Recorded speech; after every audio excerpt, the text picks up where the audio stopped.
Deputy CM Rajendra Shukla ने भरे मंच से कांग्रेस पर कड़ा प्रहार करते हुए कहा कि जनता का वोट लेने के बाद नेताओं को चैन से सोने का अधिकार नहीं होना चाहिए। उन्होंने आरोप लगाया कि कांग्रेस के शासन में नेता कुंभकर्ण की नींद सोते थे। उन्होंने तंज कसते हुए कहा कि अपने समय में एक छोटी सी पुलिस चौकी तक नहीं बना सके और हमने सुरंग तक बनवा दी। अब उसी सुरंग से मुस्कुराते हुए निकलते हो और हमें ही उल्टा सीधा बोलते हो। वास्तव में तुम्हें तो हमें कंधे पर बैठाकर घुमाना चाहिए। पत्थर को तबीयत से उछालना पड़ता है।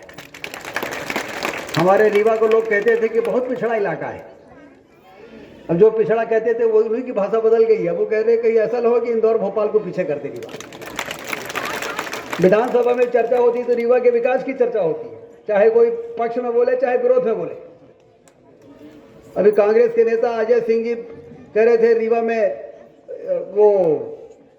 रीवा में हवाई अड्डा बन गया,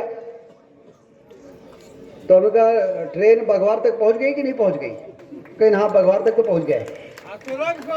हम कहें 2 महीना बाद रामपुर नैकिर पहुंच गई, अब 5 महीना बाद सीधी पहुंच गई, और 2 साल बाद सिगरौली पहुंच गई रेलवे लाइन।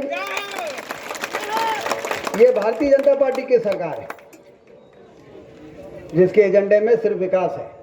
ये जनता का वोट लेने के बाद चैन से सोने का अधिकार नहीं होना चाहिए नेताओं को। लेकिन कांग्रेस के जमाने में चैन से सोना तो दूर रहा, कुंभकर्ण की नींद में सो जाते थे भाई लोग। और आज जब रीवा में विकास हो रहा है तो फिर विधानसभा में खड़े होकर जब बोलते हैं तो उनको याद दिलाना पड़ता है कि भाई आपने तो चुरहट में एक छोटी सी पुलिया थी उसको भी नहीं बना पाए थे, हम तो सुरंग बना दिए। मोहनिया की घाटी में अंदर सुरंग बना दिया 6 लेन की। अब आप लोग मुस्कुराते हुए आते हो सीधी से रीवा, और जिस सुरंग से निकलते हो उसके बाद फिर हमें ही उल्टा सीधा बोलते हो। अरे हमें तो कंधा में बैठा के घूमना चाहिए लोगों को।